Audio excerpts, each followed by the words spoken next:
All right, everyone, welcome to this episode of Doggin It. We have Jeremy Jones with us today and Melina Mike and Mike Pinozzo. So, Jeremy, really excited to have you. Thanks so much for joining us. It's been a crazy whirlwind of the last couple weeks for you, I'm sure. I know you were at the International commentating, evaluating, watching everyone. The pick is in. It's Earl Strickland. So, what was your thought process with this pick? Uh, well, there was a lot that went on. First off, as far as looking at the international, um, Earl was down the road a little bit just because I didn't get to see him at the U.S. Open, even though I got to see him a couple times this year, and I really liked what I saw. Um, Even dating back to last year, before the Trace situation with the COVID, I liked what I saw as far as he was obviously prepared. Um, but looking into players besides Earl going into that international, the mindset I had to try and keep, or I wanted to have, was that those players other than Earl, and Earl included if he was in that same situation, and I could explain that as well. But I didn't want them guys to think they were losing anything they could only do pluses for themselves at the international. It wasn't anything going to be held against them. It was only going to be beneficial as a whole. Didn't really talk to the players a whole lot prior because, here and there I did it in person a little more.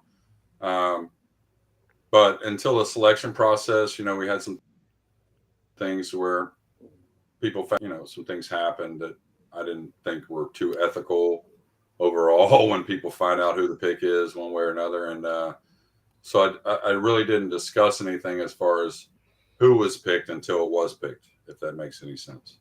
I can So vouch for that. I did communicate with the guys as far as letting them know that the pick would happen that week.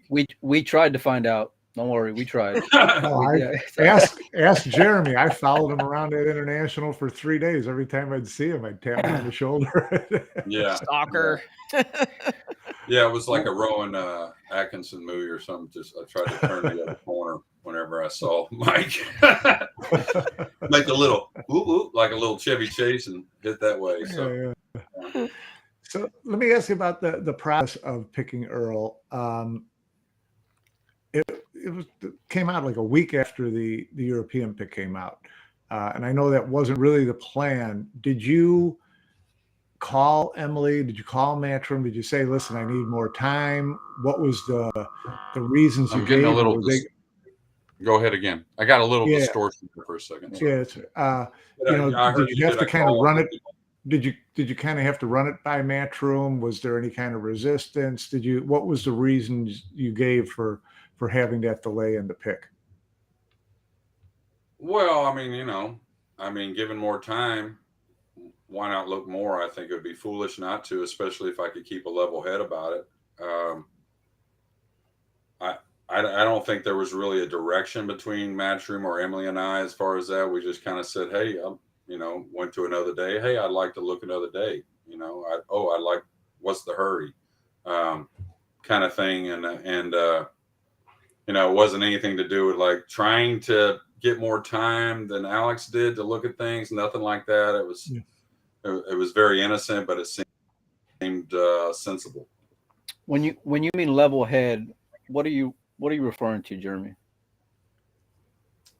Well, I do a lot of things in pool. I got a lot of relationships in pool. So, I have to kind of separate things a little more, be conscious of separating things a little more. When you work with someone, I work with Matchroom, I work with a lot of other, I work with Pat, I work with other people. Yep. I work with a lot of players. I have a lot of relationships with people in the industry, and it's easy to be tainted without even knowing you're being tainted. So I just had to remind myself of my job description when it comes to the Moscone and just kind of go, as the week kind of unfolded. Earl was the main player out of everyone who was up for contention or, being discussed as far as not being at the U.S. Open. Mm-hmm. Was holding off more so you can see how he's hitting the ball relative to what you've been seeing from other guys, let's say over the last 9 months? Yeah, it wasn't like a hope thing. I wanted to see him at the U.S. Open, but it was more like more eyes on him again. I got to hang out with him in June, and I liked what I saw there. And it's obvious, you can't just, as great as Earl is, you can't just pull the trigger. He's obviously still very involved with his heart and mind in the game.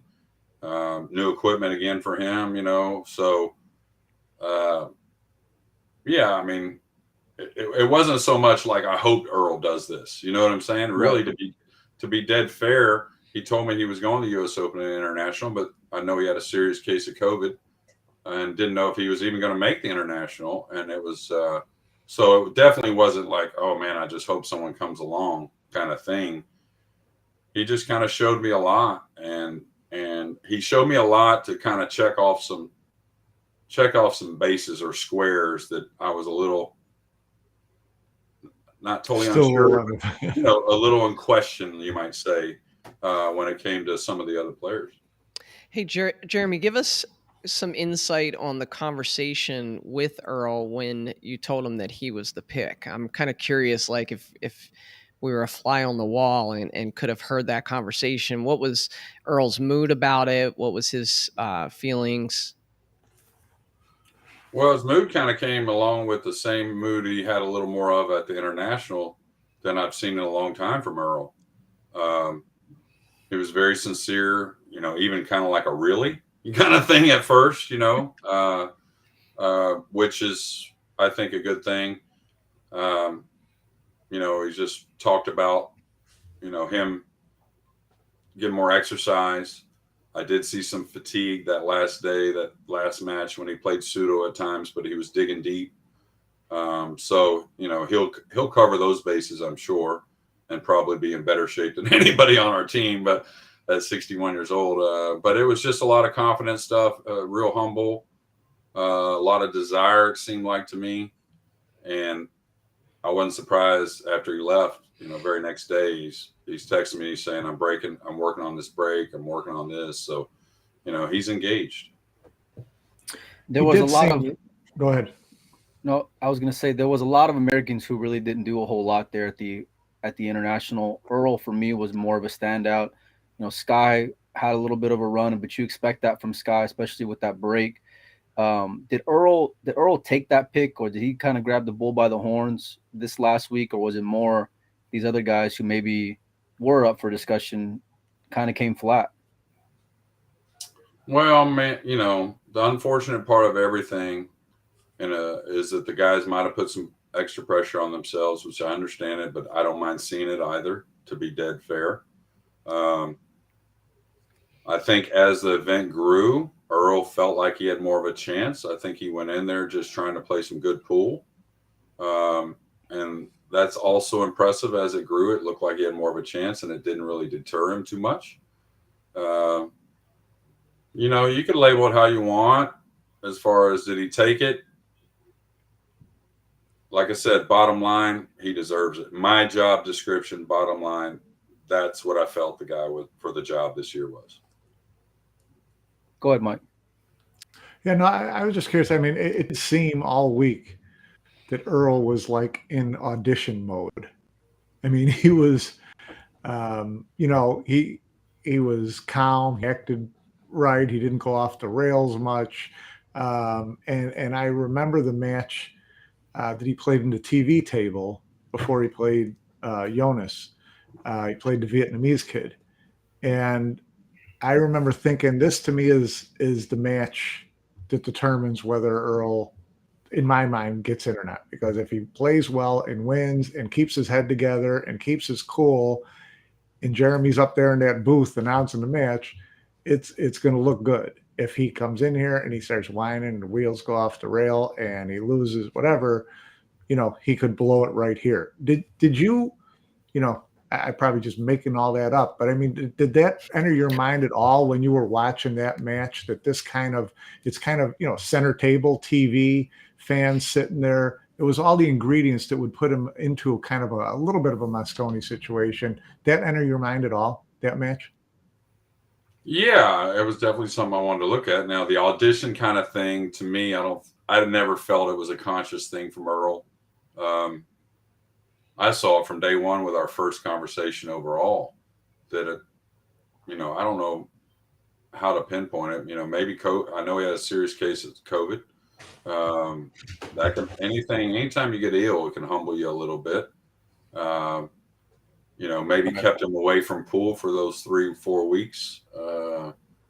Made him have a lot of desire to be there. So, but it was perfect for me, to see some things, see a big moment, see how he's going to react a little bit. But the main thing is, he could be the perfect kid in there, but if he ain't running out, he ran out too. So I mean, he played well, So that's more of the bottom line for me. Well, let's talk about that.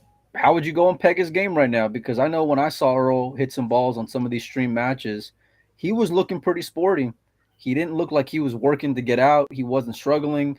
The break really didn't go and phase him a whole lot. There was a lot of guys who were maybe a fraction of his age who on paper should be a favorite, and Earl looked like he stood tall to me. And I'm not in your shoes, but he looked like he was playing really, really good, man. Well, I mean, I talk about it all the time that if you have a good foundation, we don't know how he was really internalizing a lot of that. He probably had some nerves and he was dealing with it. But when you have a good foundation, I mean, things can hold up, especially if you get a little confidence going. I thought he looked really well, especially first event of some competition in a bit. And I expect him to I told my wife and I told the guys that I expect Earl to play better in Vegas than he played at the International. What kind of preparations are you making, Jeremy, for kind of helping Earl control his emotions in that environment of the Moscone Cup?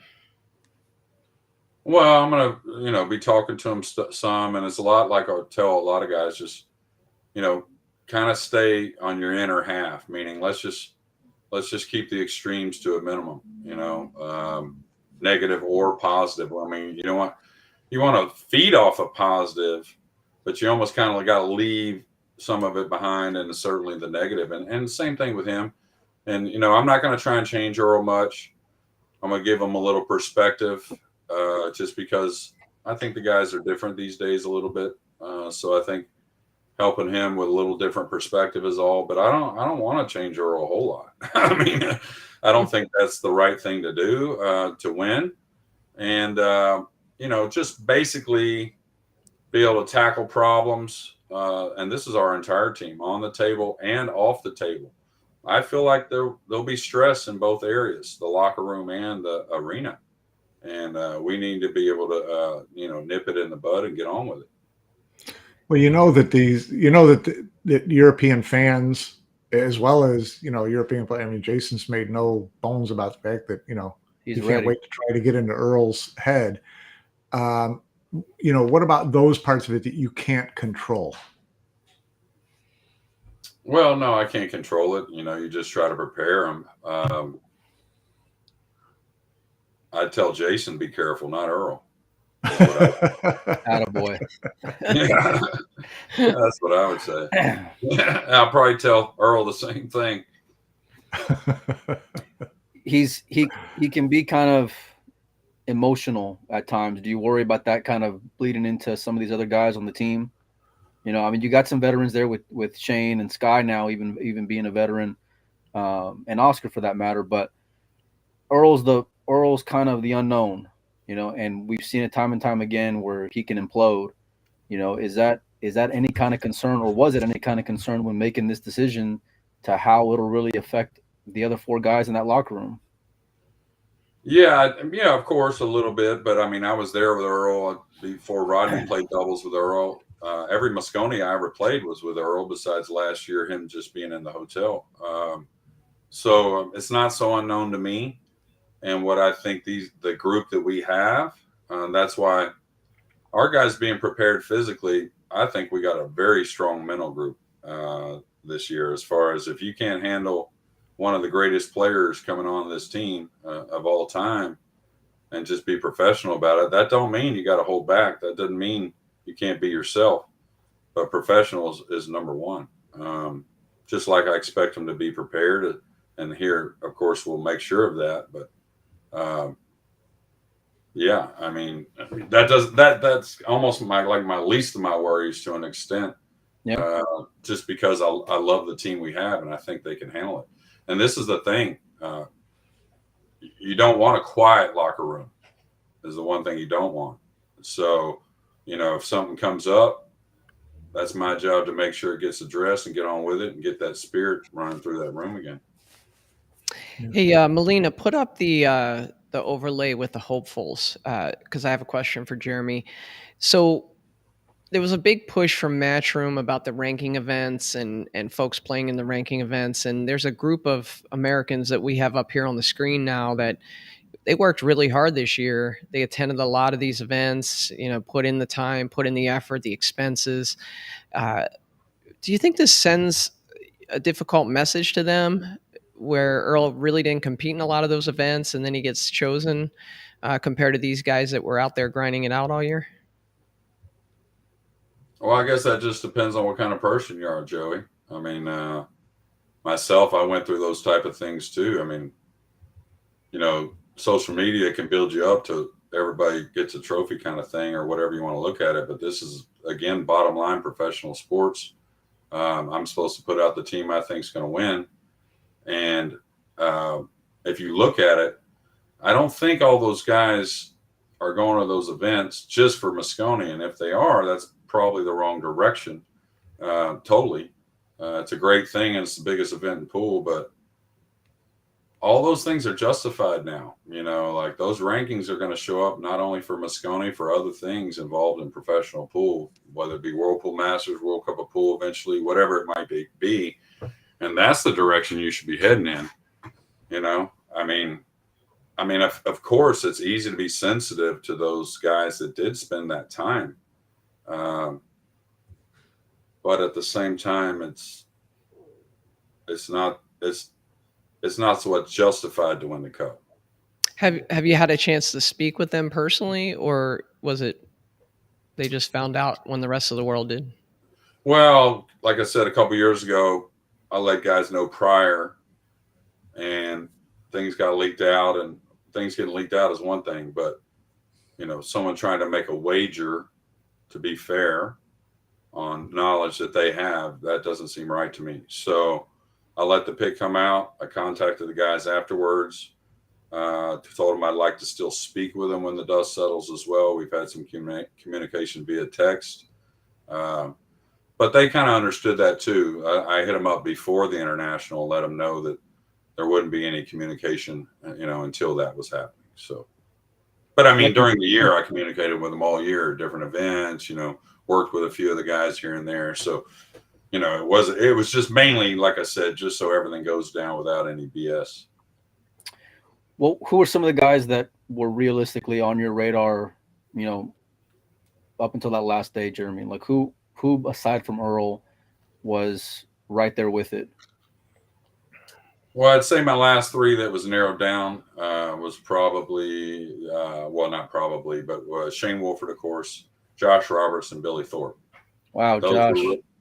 Yeah, Josh. Yeah, for sure. Yeah, so many people had mentioned Josh Roberts over the last couple months, but we really hadn't heard him mentioned in other circles. And so, like with you and Matchroom and folks like that. So I think a lot of us were kind of hopeful that he was in the running. So it's kind of interesting to hear you say that.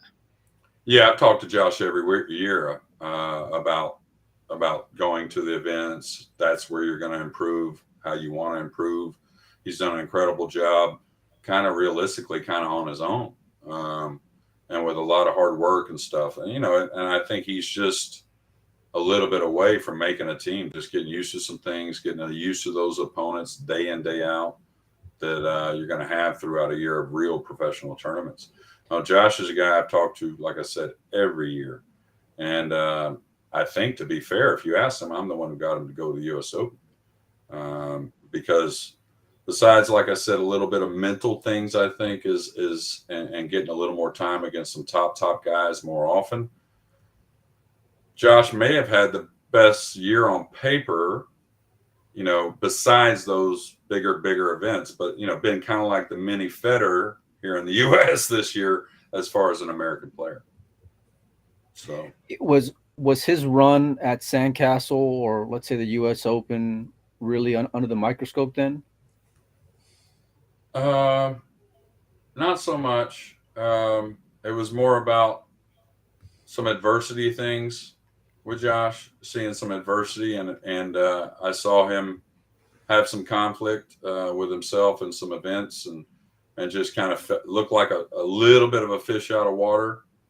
And that kind of alarmed me a little bit, because the locker room's important, and the one thing you can't do is feel like everything's a confrontation kind of thing. So, You talk about the locker room and communication. And I think that, locker room is certainly one of the big things that Alex Lely played up in his pick for David Alcade, as being that type, that team morale and unity and leaning on each other is so important.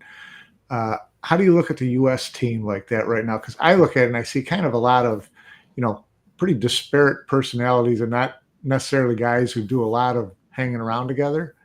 How do you bring them together to think as that, got each other back type of team?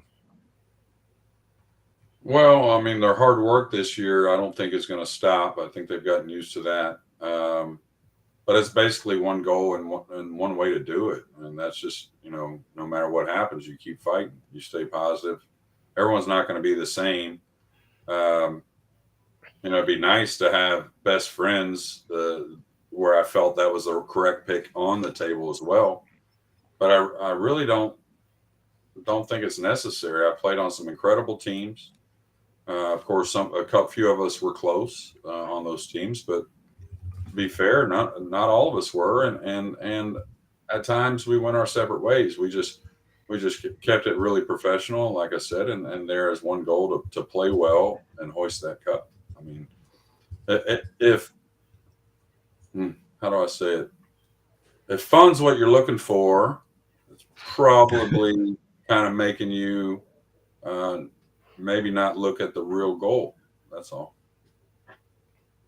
Well, but how about from the chemistry standpoint? Because there's guys like Billy, for example, who, gets along real well with obviously Shane and Sky, and has got a lot of chemistry with them. They've been with them in the trenches, and I mean, you can say he really had about the same year as Earl did, for the last 9 months, maybe even better. How do you sell that when it comes to a chemistry standpoint, like as far as which one was weighed more over the other? Yeah, well, I mean, I think Billy, and I was communicating with him last night and today, of course, is Billy, like I said before, is a more confidence kind of player. Right. I think his energy is great and all, but it's even more powerful when he's playing well. I mean, that's really where it really comes into play, I think. I look at other professional sports, and I don't have to bring up a bunch of awful things that some of these athletes do away from the table, and if that creates chemistry, I couldn't imagine it to still get signed for gazillions of dollars. Yeah. So, and there's a reason for that, because of winning, and that's what professional sports is about. And so, I just felt like what I saw from Earl outweighed the packages I saw otherwise. You think he gives you the best chance out of the other guys you had available to go and win this December? Yeah, that's it. I mean, like I told Billy and another friend of mine, I don't have a crystal ball. So, but that wouldn't be any fun anyways if I did. You know what I mean? I want the guys to be out there and endure the heat and understand we can win doing so. If something happens to Earl, are you going to be ready to put the queue together again like you did last time?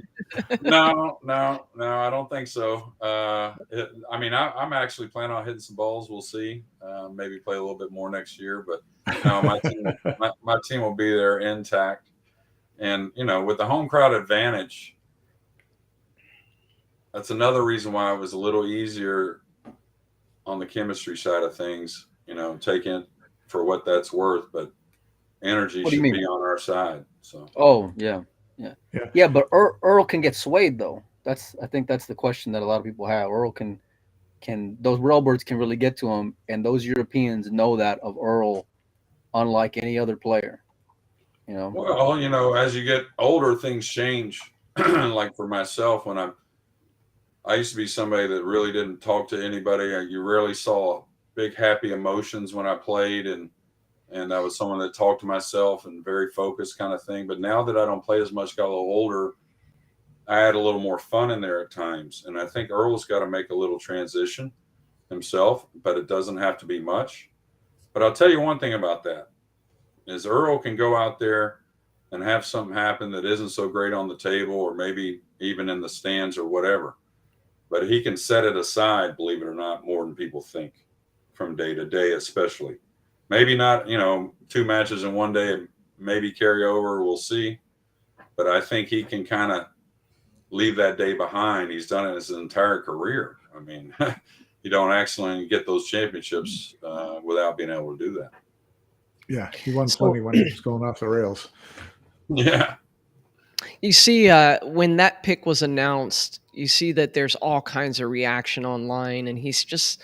Why do you think Earl is just such a polarizing figure? You have the group that loves him, you have the group that hates him. What is it about him, do you think, makes him so polarizing? Well, I mean, I think people consciously or not recognize he's more genuine than people think. He's a phenom. I think at times people try to figure him out, and I used to do that with McEnroe. I was a tennis player and I loved McEnroe and I loved everything about him. Then I'd be scratching my head, what's he doing with this right here, kind of thing. And why did he throw his racket? Yeah, kept me watching, but also be able to, just show how great those guys are to be able to rebound and perform. Not saying they wouldn't be better in some other kind of way, but we all have our own ways to kind of excel, Joey. And, Earl does it different, but it can certainly be attractive at times. So you do have the home field advantage. You are playing here in the U.S. And now you've got 5 guys who've all played before, who've all had that experience. How much did that weigh in your decision to pick, Earl, say, ahead of a Josh Roberts or a Shane Wolford, where you would have had a rookie in there? Was it really important to you to have a complete veteran team? I wouldn't say important, but once I kind of recognized that, I thought it was a bonus. I kind of feel like, like with Earl, for instance, but really our entire team, they're all great doubles partners. Like that's one thing, like myself last year when I came into it, I was like, well, I don't know about singles, but I think I still could be a really good doubles partner with someone shooting behind me and relaxing me, and I'm pretty good on decisions and stuff like that. That's where Earl really comes into play. Now, I'll be fair, to be honest about it, there ain't no telling what he might say in the chair if you're his partner.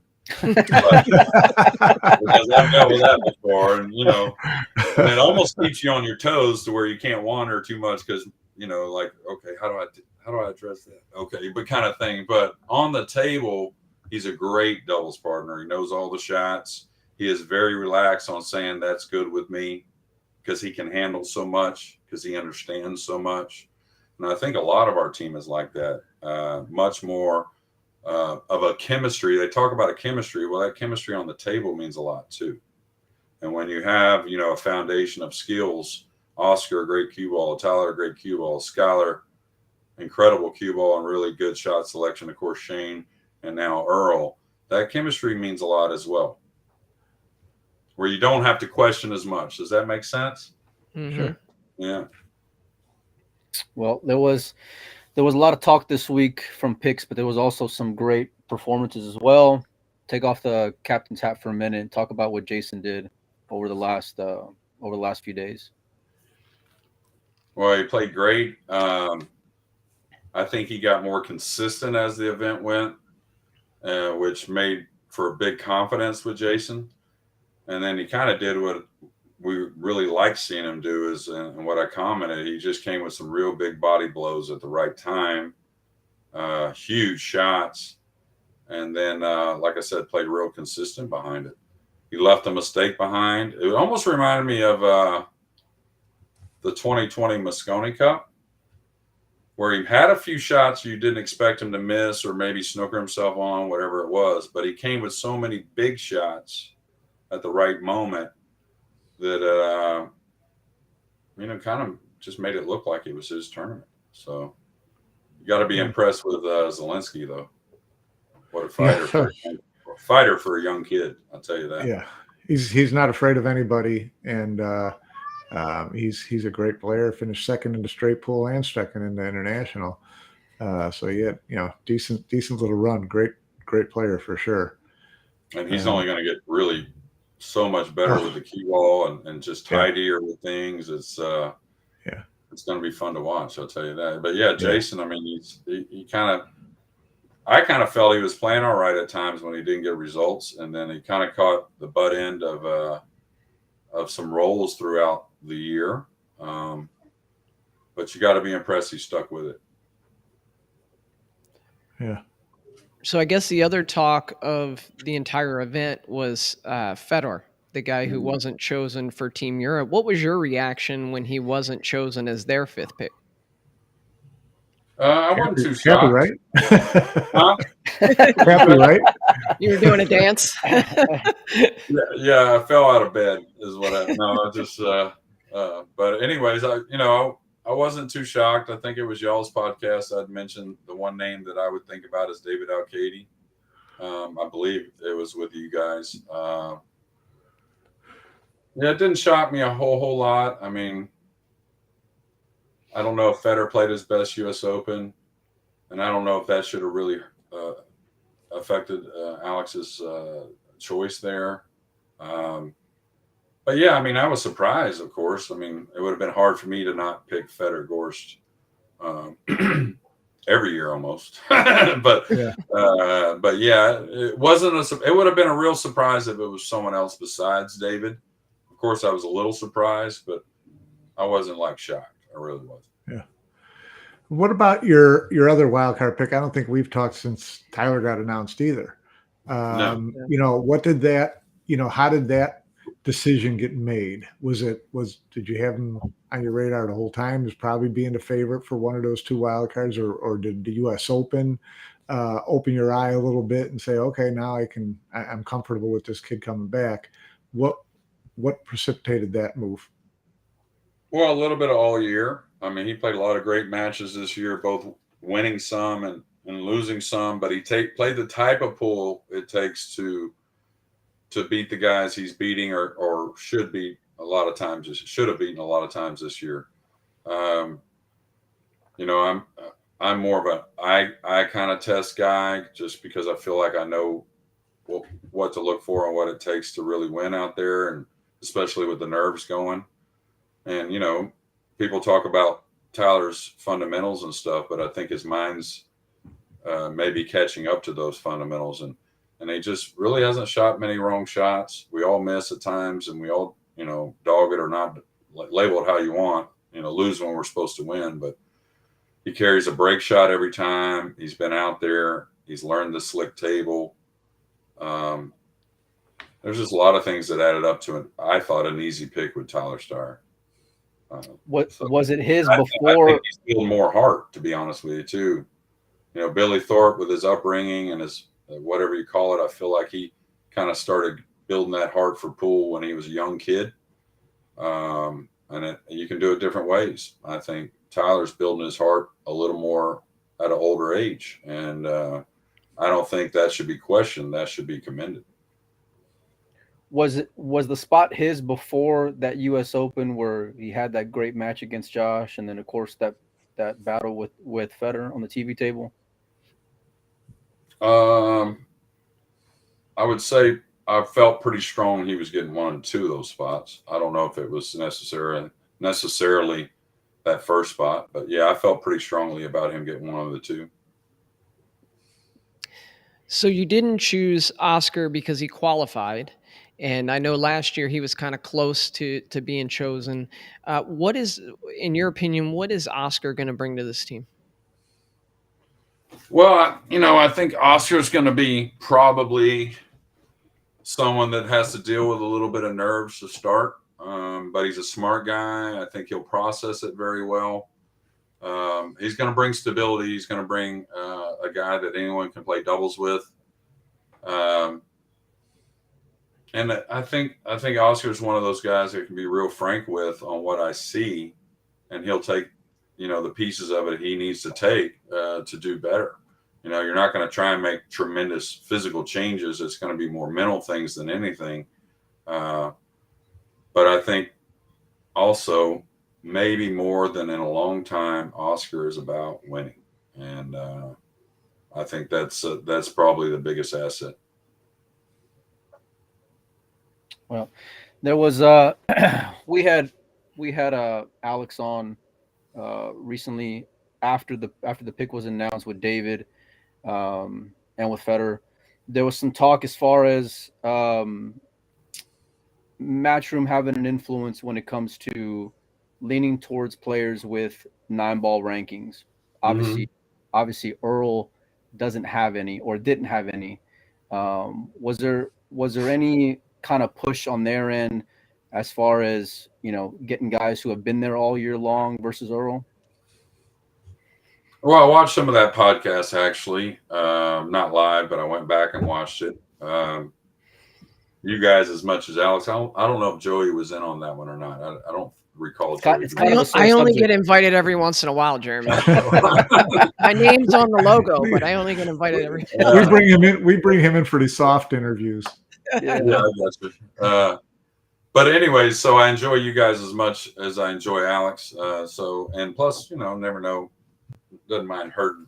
Never hurts to hear a little something from the opposing side. But I was trying to kind of take in what he said about that. At times vague, I felt a little bit, which is fine. That's just how it is. But then I also try to imagine Emily on the other end. And throughout the year, we've talked about Mosconi, but there's been so many things that have taken priority because these events are big, and we'll get to Mosconi, right?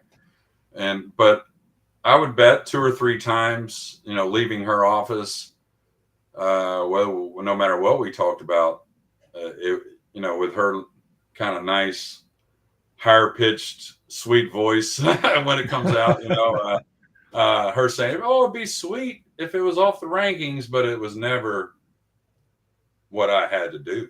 You know what I mean? It was just, whether it's a law of attraction kind of hint, kind of thing she's putting on me or whatever. But I never had any direction put on me. Of course, Matchroom would love it to be somebody off the 9-ball rankings. Why wouldn't they, with all the time they've spent? And a lot of people think it's easy. It ain't. They have a hard-working crew. So, I mean, yeah, she might have mentioned in passing a few times, it'd be sweet kind of thing if it was off rankings.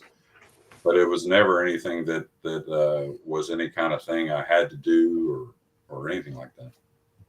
So just like the Earl pick was mine. I mean, I could show you, to be fair, another jersey I had thinking of another player prior to what I saw at the International. So, wow. Yeah. What had your name on a jersey, Mike? Can you believe that? Well, I was ready, Coach. Yeah, you were ready, right? Yeah. No, I think it's a fair question to be asked, especially. I mean, Alex Canada was great, but it kind of lit the conspiracy theorists on fire and fueled all that. And it's tough, and Emily comes out a few days later with, a text message conversation between you guys saying, hey, I want to go and pick Earl. So you're saying very matter-of-factly that this Earl pick was 100%, from you and your decision. Yeah, it was. I was never told anything else. My final decision was Earl. Last year, my final decision was Earl. And another thing is, really, what happened to Earl last year, as sad as it was, it played 0 into my decision this year. Like I said, I really had someone else, one of a few players in mind, and and that just gets me back to of course, it was a sad story and all that, but I got to get back to what I'm supposed to do for this year's team, and that kept it a lot more simple for what I was looking at. Just keep my direction simple, and I think I'll do the best job. What was Emily's response when you told her you were picking Earl? Well, she liked it, but it wasn't long ago that I did bring his name up to where she was very in question of that. Meaning, yeah, no, I about believe his it. about his game, and just wondering, if that's the right pick. So, yeah. The other question I wanted to ask regarding the format for picks this year, did that come into your mind at all, picking Earl, knowing that there's a fans pick for singles and for doubles, isn't there this year? Well, they changed because that any up. fans pick, he's going to get picked. You got to know that ahead of time. Well, we'll see about that. Who knows? I mean, them guys got a lot of fans, and I wouldn't doubt that. Yeah, if they do end up going to fan singles and doubles, that he makes one of those, if not both. But I mean, just got to go with it. I mean, that's just part of it. Yeah, I just wondered if you thought about it ahead of time that he was. No, I did think about it ahead of time than most people. Yeah. No, 100%. I thought about it ahead of time for sure. Okay. So, and to be fair, I mean, I'm always would send Shane up, I think, in any big situation. And at the time that might change because you got to be able to change on the fly, really, when you see things.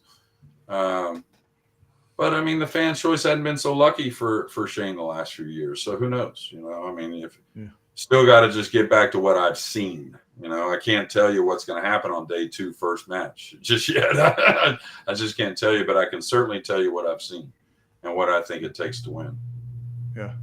And like I said, with that home crowd, I expect a lot out of our home crowd this year. I mean, I want them fired up and, fired up in an American, classy kind of fired up to the max way. Maybe not go overboard like we had at Alexander Palace last year. Keep it classy. Keep it classy, USA. Well, no, push classy to the damn limit. But, but there is a limit. Okay? Get right to that edge of just go past classy. But yeah, go ahead. Yeah, and in my mind, I can't believe anyone would ever call this an exhibition. So remember, this is a lot of heartfelt time spent going for the gold. Is this the best version of Shane leading up to the Mosconi Cup that you've seen over the last 4 or 5 years? Shane's a confidence guy, so I mean he's gained some confidence this year. He's in a good place mentally as far as what he's trying to achieve. I think he's always trying to achieve in this Mosconi Cup, and he wants to be labeled the leader, but I think he wants it to be at the end, like, oh yeah, I was the leader versus let me stamp you the leader. 2018, he was in a really great spot just because of the way he was playing. It was pretty incredible. The 3 or 4 months prior to the Mosconi, how well he was playing, just kept it up. He's had a lot of that this year. So yeah, if he's on the table hitting balls, which I know he will be, I expect big things from Shane for sure. Well, there's going to be a packed house there in a few weeks. What can they expect from Team USA? What can the American fans expect to go and see from you guys from a heart standpoint, from a fight standpoint? What are these 5 guys going to go and deliver starting November 30th? Well, you'll definitely recognize Prepared. That's the group I got, and I think Skylar's in the best situation understanding that, that he can't just rely on his talent. He's really got to keep pushing it, and the talent's up there, and the know-how's even better. And the rest of the guys, you're going to see Prepared. I hope, because I know we will have problems. I hope Resilient is obvious, and really a true team with one goal, and that's just to win this cup. And believe it or not, it sounds crazy, but you can grow tremendously as a team in those 4 days. And us getting there early, of course, is where it starts. And all these guys being, in stroke and gaining confidence. But those 4 days can transcend a lot more than people give credit or think. I think so, anyways. Are there plans to get together prior to the event? We'll do some things via the. Well, I mean, we're going to go out early to Vegas, about 5 days early. But the guys are playing events, which is great. I think it's even better, not better, but in a sense better, especially with my group of players. A lot of them are going to Puerto Rico or going to Florida and different things. I want them to actually, because I saw the fatigue in a lot of players this last week at the International. A lot of them are going on a little vacation before Puerto Rico. So I want them to have those three days before Thanksgiving to kind of relax, have a little downtime, eat some turkey or whatever you want to do, and then get started right away the Friday after Thanksgiving. So. Yeah, I thought it was pretty cool today. I opened up Facebook and I saw Oscar doing a practice session, and Oscar's famous for talking about how he's the dad and the bar owner or the bartender sometimes. And, you see there's just been a shift where he knows it's time to get down to business, right? So he's hitting pool balls and he's streaming it for people to watch. So yeah, it's kind of exciting to see because obviously he's been a great talent and it just shows how serious these players are going to take this. So I'm really excited for it. Yeah, absolutely. I mean, Mosconi's very mental, but what I've always felt is if your physical process leads to an easier mental process. And, all those guys know the game very well. I think with continued preparation, they'll understand they can trust what they feel out there. And then just basically, prepared, it's just easier to leave a mistake behind. Which is huge in that race to 5. A lot of guys get involved with one mistake killing them, and that's not the case at all. And I think the break rule and everything else sets up for just a better Mosconi and a better American team. Do you think that levels it out for you and your guys, the break rule? I guess the bottom line might be levels it out. I think it brings more of the game in, which I think is going to lean to our side more versus, I don't know if we're up there in the straight shooting with their department, right? But we can shoot straight, but also our guys know the game pretty well. So that the tactical side, you can see it's still a run out game, but battling for that shot not only brings that fighter out. We're going to see who wants to fight and who wants it the most. And I think we do. You got a team of fighters? I think so. Yeah. Well, they've been punched. What do you mean? The Americans get punched every day on the social media. I mean, you can go say what you want about Federer and all that noise and all that. And, I love the kid. I mean, I talk about him more away from y'all hearing it than anything.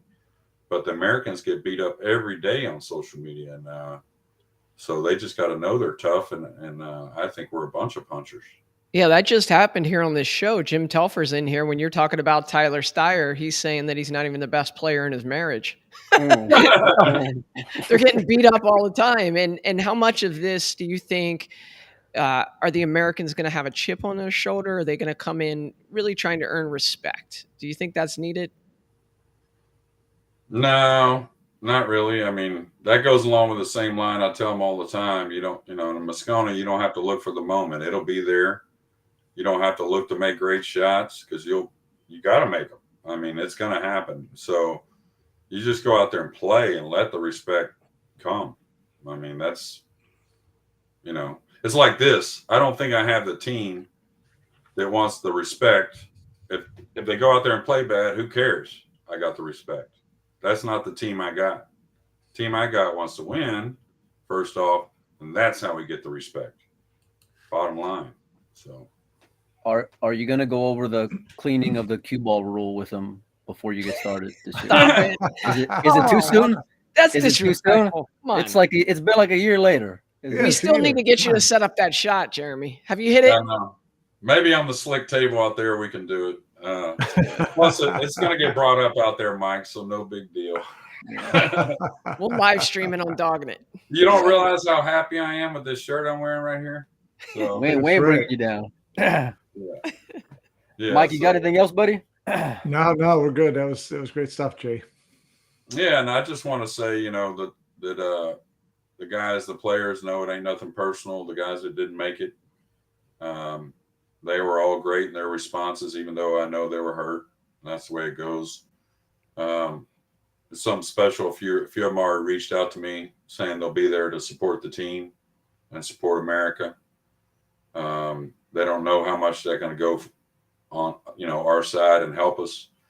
And I really expect our crowd to be nuts out there. It's a no holds barred without killing anybody. Let's say that. Well, yeah, nice to know you draw the line. Yeah, well, If you were gonna pick which one out of the three of us is getting kicked out, who would it be for acting a fool? Because my money's saying Joey. No. Joey? Me? Yeah, Joey. The redhead. I've You never never been know. in trouble a day in my life. Mike was a little tipsy the other day, one night at the international song. I think it was the night the Astros won the World Series. Maybe it was Game 6 or Game 5 rather. But we'll see how early Mike starts on the martinis. I think it might be Mike. Oh, me? No, Mike P. Mike P. That way. Mike P. That way. Yeah, Melina Mike. I've never seen you drink. I don't think so. No, it's been too many years. It's been too many. Okay. I'm looking at this. Can be my first Moscone Cup. I don't know if we're gonna get invited from a press standpoint after the last few interviews that we've done, but either way, we're gonna try to make it out there, and we're gonna have a good time with it. I know the American fans are really fired up, and there's just a buzz unlike any other year. I don't know if it's more of like the social media involvement, but I mean, from the Europeans and the American standpoint, there's a lot of fire there. I think people are excited that it's gonna be back in Vegas, without a doubt. Yeah, well, go ahead, Mike. I say I got to come up with a good first question for the press conference. Yeah, right. Deservedly so. You still get that, right? But yeah. I mean, pandemic, right? Last time we had it was before pandemic. So of course, anything coming back off pandemic seems to be about quadruple the price and 10 times the hype, or vice versa. I don't know which, but yeah, they deserve it. The fans deserve it to be back there. I think that's what the hype is about, and just overall the sport growing. I think they expect just a better Moscone every year, just the way the game's evolving. Yeah, well, good luck out there, Jeremy. We appreciate you for coming on and making time for us. And we'll see you out there in a few weeks, buddy. Yeah, we'll be there early. You might not see us for a few days because we'll be off training. But thanks for the help, guys, and go USA. You got it. Thanks, Jeremy. Guys.